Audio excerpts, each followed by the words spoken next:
You're watching live now. I'm Austin Westfall. Throughout the course of 2025, we've followed the Gaza war and the wider Middle East closely. From fighting in Gaza to major external conflicts that raised international alarm to the humanitarian crisis facing Palestinians, and finally, a real peace deal. A deal that largely stopped the fighting and brought home the remaining hostages. A deal that many hope will serve as a runway to lasting peace in the region.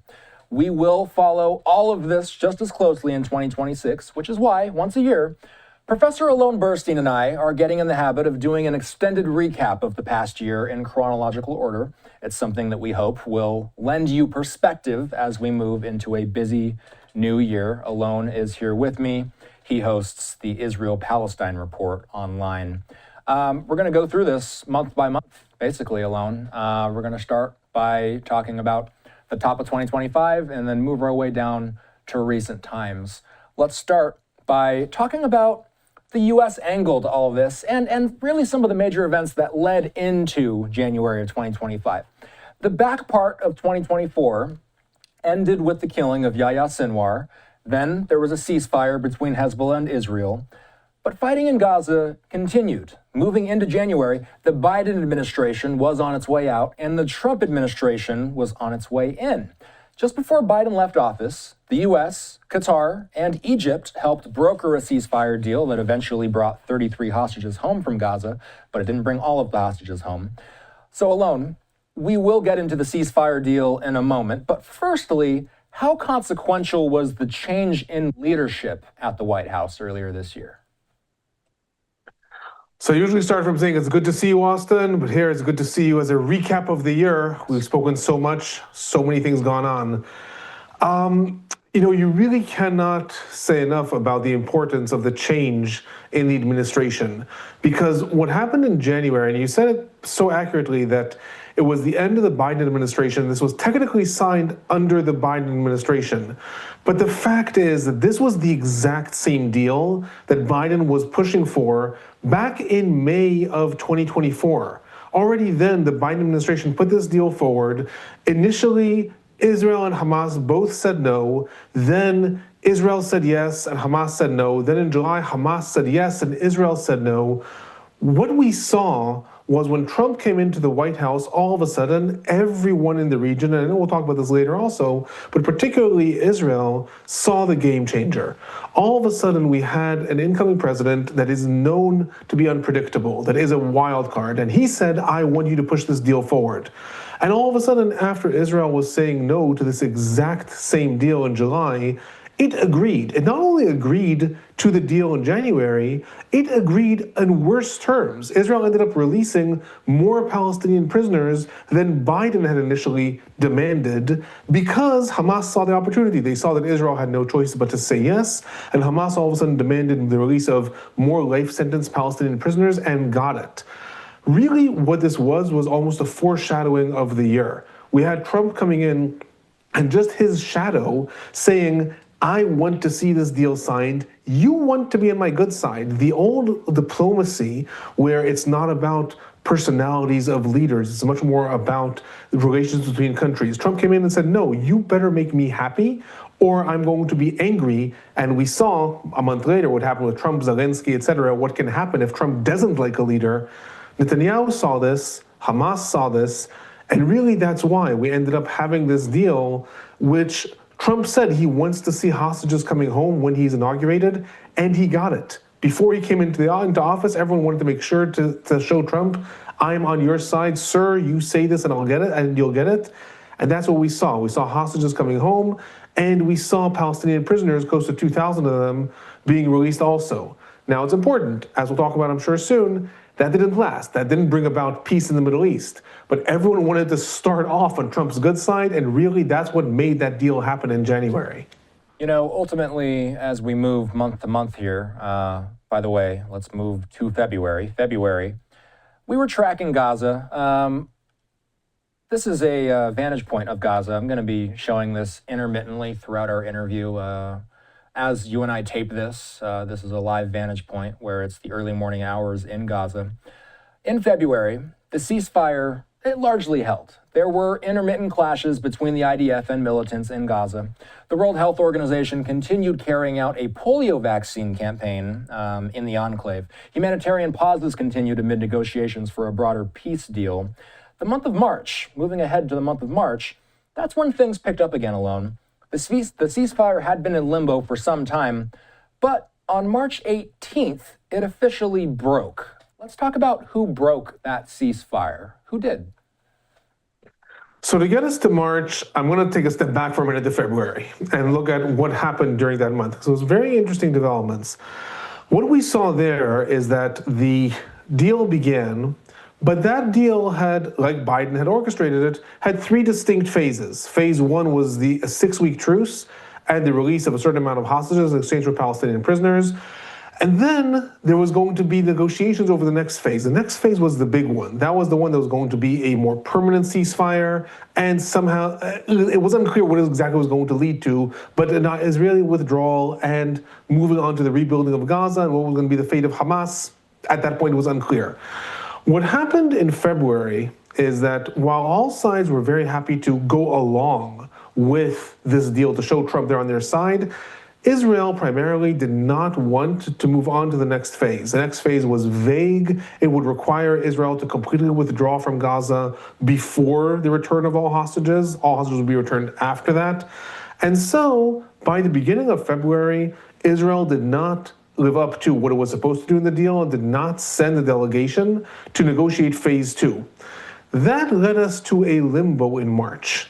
That led us to the fact that on March 2nd, the first phase of the deal officially ended, and there was no decision on what happens in phase two. And we had that in 2 weeks.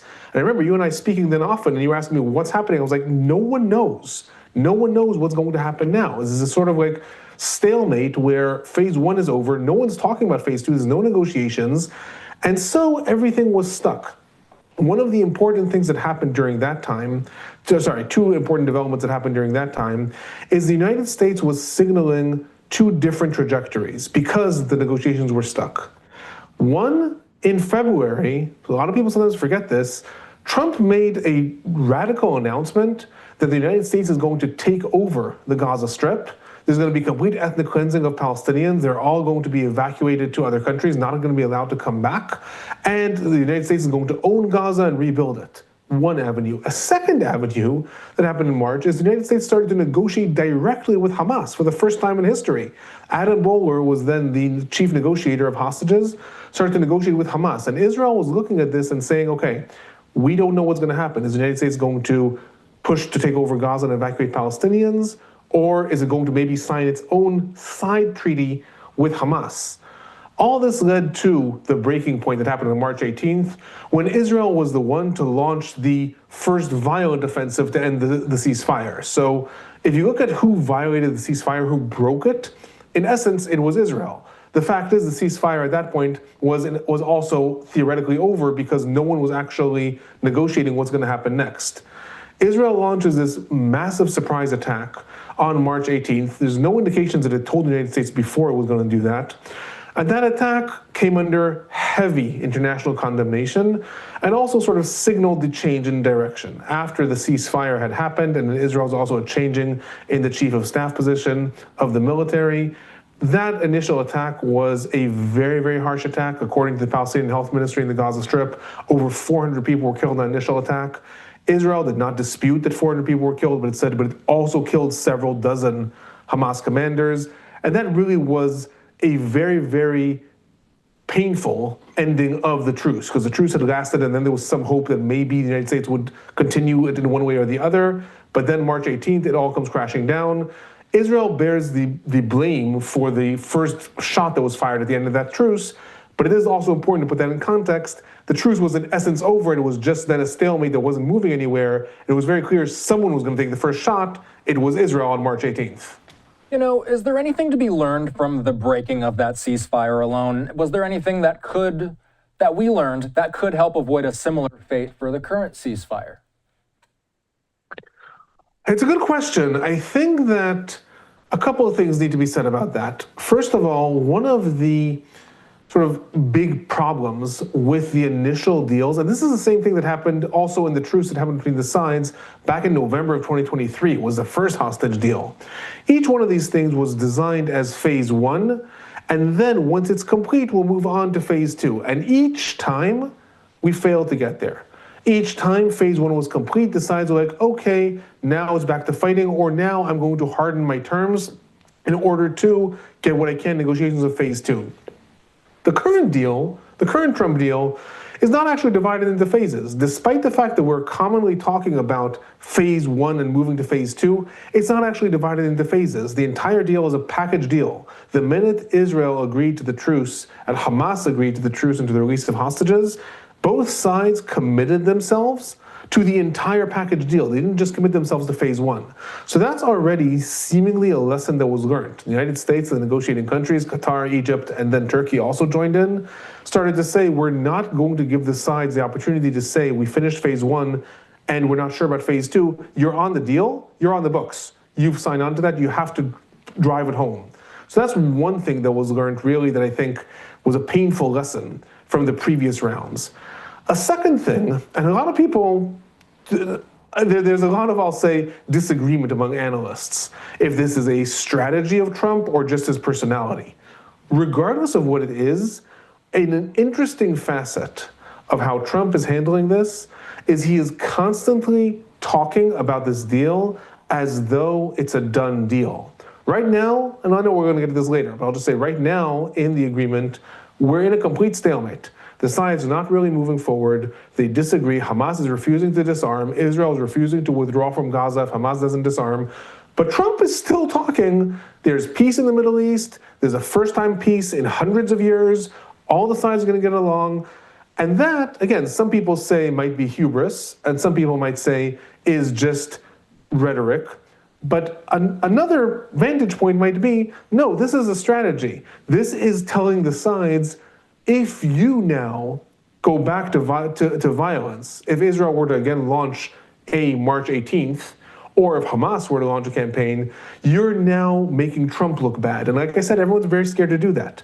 So unlike before, where technically it was not actually a violation what happened on March 18th because it was over, Trump is talking as though this is going forward, it's about to happen. There's very few countries that have agreed to join into Trump's international stabilization force. He is talking, everyone wants to join, and it's going to be great.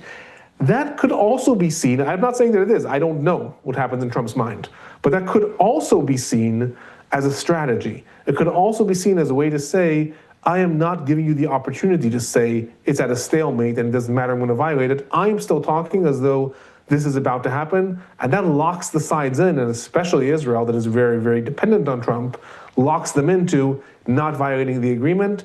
And I would say that could be a lesson that was learned very painfully from the collapse of the ceasefire in March. We're looking at some video. Let's stay in March for a moment here. March was a busy month. In March, the U.S. also launched a significant escalation of airstrikes. This was against the Houthis. The U.S. striking targets in Yemen. They codenamed the operation Operation Rough Rider. This came in response to Houthi attacks on Red Sea shipping, something that you and I have discussed quite a bit over the past couple of years. Alon, how have the Houthis in general fit into the wider equation in the Middle East this year? How connected is the Houthi issue to the Gaza war? The Houthis were really interesting, I have to say, because when the war started, I would argue that most people in the world had no idea who the Houthis were.